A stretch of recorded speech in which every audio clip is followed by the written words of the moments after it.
নবমের কেতু বা ভাগ্যস্থানে কেতুর অবস্থান কিন্তু ভাগ্যের সেতু বন্ধনের সহায়ক। আবারও বলছি, নবমের কেতু বিভিন্ন বিভিন্ন ক্ষেত্রে কিন্তু ভাগ্যের সেতুকে বন্ধন করে। শুধুমাত্র আপনাকে দেখতে হবে যে আপনার নবম ভাব বা নবম ভাবে কেতুর অবস্থান ঠিক কি ধরনের। অন্য কোনো গ্রহ দ্বারা কেতুটি কোনো রকমভাবে দৃষ্ট হয়ে বা কেতুর উপরে অন্য কোনো গ্রহে সেরকম কোনো দৃষ্টি বা অন্য কোনো গ্রহের সাথে কেতুটা সহাবস্থান করে আছে কিনা বা সংযোগ করে আছে কিনা, যদি না থাকে তাহলে পরে এই নবমের কেতু কিন্তু ভাগ্যের সেতু বন্ধন করতে বিরাট ভূমিকা পালন করে। এতটাই ভূমিকা পালন করে যে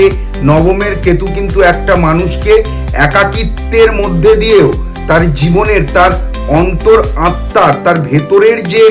পরিকল্পনা, তার ভেতরের যে চাহিদা, তার ভেতরের যে ইচ্ছা, সেই বিষয়গুলো নিয়ে যদি সে খুব ভালোভাবে কাজ করতে পারে তাহলে কিন্তু তাকে প্রবল উন্নতির শিখরে পৌঁছে দেয়।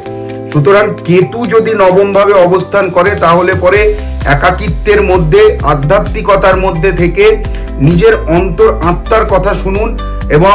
নিজের ভেতর থেকে যেটা করার ইচ্ছা, যেটা মনে হচ্ছে যে অন্য মানুষকে না ঠকিয়ে, অন্য মানুষের কোনো ডিস্টার্ব না করিয়ে, অন্য মানুষের কোনো ক্ষতি না করে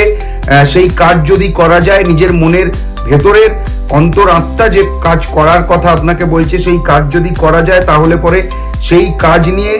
অনেক দিন ধরে আপনি ভালো করে বিবেক বিবেচনা করে, বিচার বিবেচনা করে এবং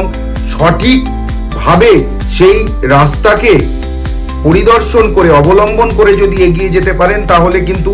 নবমে থাকা কেতু আপনার ভাগ্যের সেতু বন্ধন করবেই করবে।